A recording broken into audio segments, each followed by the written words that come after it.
So you're having issues trying to find the perfect font size. Don't worry, this lesson is for you. Let's get into it.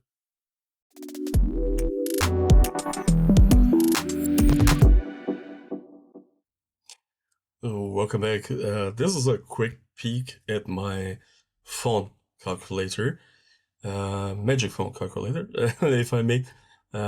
It's about a little tool that I've been developing. Very useful, I hope, for designers and people who work with designs or marketing in general.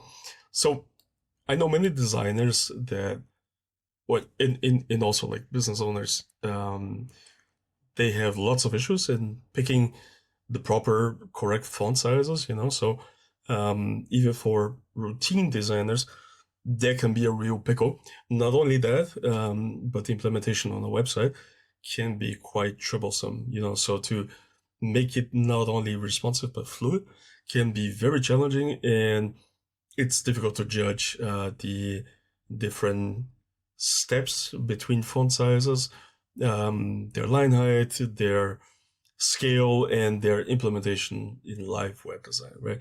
So because I also have that difficulty and challenge, I developed a little tool that generates font outputs and sizes based on geometric values.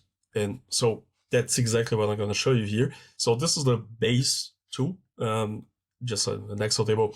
And I created different models according to the golden ratio, which is one of the magical numbers, according to musical scales, which is also magical numbers, according to the 4-pixel step, or 4 points step, which is a very savvy technique used by designers worldwide, like especially on Figma, right?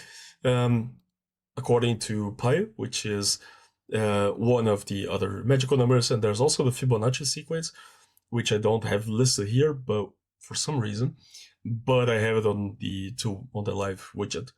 So what's going on here? So we can think about a base size, it doesn't matter if it's pixel, points, centimeters, that doesn't matter. Like the units do not matter right now. They're gonna matter a little later, but for the time being, let's not think about that. So you can add your input, which will be kind of like your base font size. Which web design is mostly 16 pixels, which is 1 rem. That's the root font size on most websites. And if I insert that, if I choose a 16 input, again, doesn't matter if it's pixels or points or whatever, then you will get a table, the golden table, which is different font values based on the model of the golden ratio. What does that mean? We take the base input, which is this, 16, right? And then we divide it by the golden ratio to reach the first step, the first negative step. So 16 divided by 1.61, etc., would be 9.89. And if we take that value and divide it again by the golden ratio, then you will get this value, and so on and so on and so forth. So that's the negative increments, and then we have the positive increments where we take the base value and we multiply it by the golden ratio, and then multiply it again and again and again. And so that gives you a scale which is based on geometry, which is based on mathematical constants, quite often associated, correctly so, with aesthetics, which is part of nature. And so math can explain aesthetics to a certain point, to a certain degree, which is absolutely fascinating. All right, so if we take a look at the next model, which is the musical scale, I don't even remember where I got that from initially, but if you can imagine the musical scale of A, B, C, D, E, F, like the different notes, then this is part of the musical increments according to negative, major, thirds and fourths, and minors and seconds. So take a look at musical scales if you're looking for more input on this or understanding of this. But basically what we do is the same. We take the base input, which is 16, divided by a negative minor second, which would be 1.087. For some reason I have it twice here, but let's just skip it. Then divided by 1.2, then the next would be 1.25, etc., etc., etc. Oh, hold on, what did I do here? Which means Yeah, which means we have negative increments and positive increments. That's pretty cool. So again, another model, another geometric model to pick font sizes. We can continue with the 4-pixel step. That's rather less from nature or magical numbers, but it's just a sensible manner of approaching font sizes in web design. So you just take the base input and then you reduce it in increments by 4 pixels or points or centimeters. Again, unit doesn't matter, by 4 units, I'm gonna say. So that's the negative increments and then the positive increments. And that's, yeah, it's very, very established, an easy way to improve your font sizes. And then we have pi, which is 3.14, etc., etc. It's exactly the same here. We have 16 divided by pi, then divided by pi, then divided by pi, etc., etc. So the negative increments and then the positive increments. As you can see, pi gets really complicated and very exponential after a while. So I rarely use it. Line height, that's not based on any mathematical constant. I just wanted to insert it here as a reference as well. So it's just multipliers 1.2, 1.3, etc., etc. We also have the Fibonacci, but the Fibonacci sequence, which is 1 plus 1 is 2, 2 plus 1 is 3. So where the number is the result of adding the 2 previous numbers, that ties in with the golden ratio after a while. So I think that's why I didn't have it here in the table.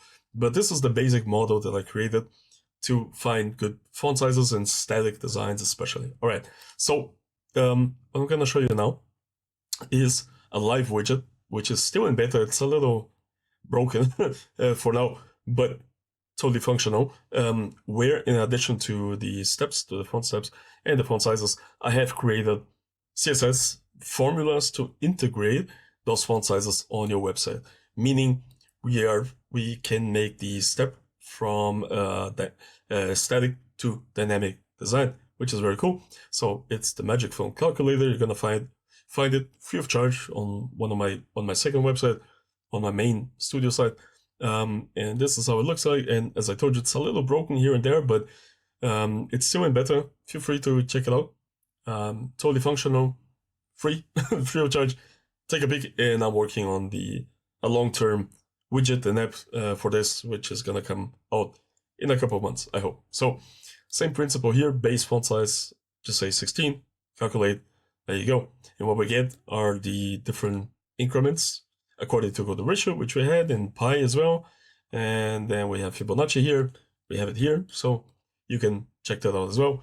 4 steps, and this is the line height, and then we have the font size based on majors and minors. Those are the musical scales, as you can see. It's a little buggy, but you're gonna see these values here, which are interesting. I'm gonna show you exactly what they mean if you're new to this. So basically what we want to do, okay, yeah, so just go back. Right, so the idea was to create those, or to establish, to find those proper font sizes according to the geometry, and then to translate them into something we can use on a website. So that's where I decided to use the clamp function. Clamp is CSS.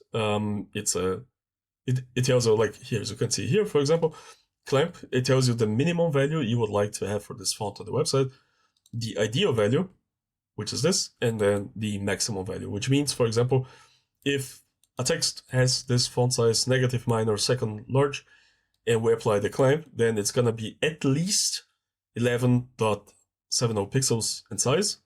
Doesn't matter the resolution. It's gonna be ideally 15.72 plus 2 viewport width, as long as it fits on the website. That's automatically established from device and from browser to browser. And then we have a maximum font size, which means this font size will not exceed 17.66 pixels.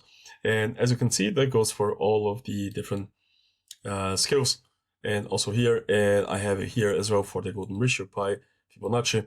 And this is just the basic inputs, and they are unfortunately a little broken. I think you're gonna have to ignore this for now, but everything else is working. And let's say we wanna apply this value, one of these values, right, to the font on the website. So I'm just gonna choose perfect fit, large, okay? And I'll go to a website that I was working on. Let's go to the style guides. There you go. Let's go here. And yeah, so we have different headings, right, as you can see, and they are definitely sized. But what we can do is we go to global styles.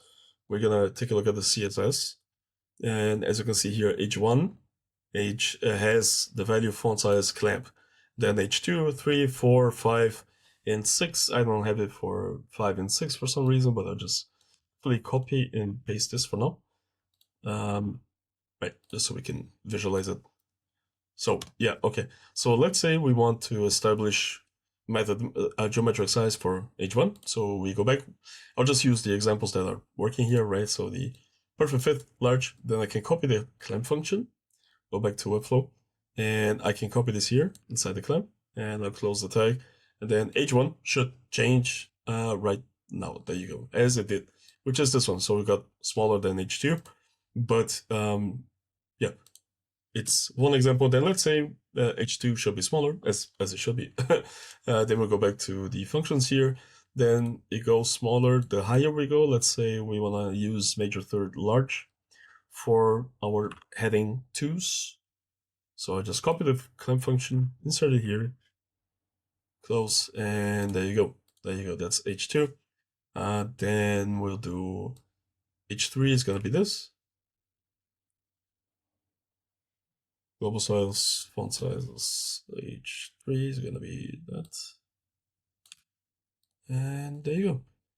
There you have it. And these font sizes are completely responsive. And I'll just give an example. So, and they scale fluidly instead of, yeah, okay, they just stay in place right now because they have a lot of space to work with. But yeah, it's fluid because we're using also the viewport width. And so it should work on pretty much every breakpoint. There are a couple of nuances, which is why I'm developing the proper model of this based on this prototype. And yeah, I'll bring it out shortly. But in the meantime, you can check it out. Feel free to use it in your designs. I hope it helps. I hope it gives you some guidance. And yeah, I'll talk to you next time. Cheers.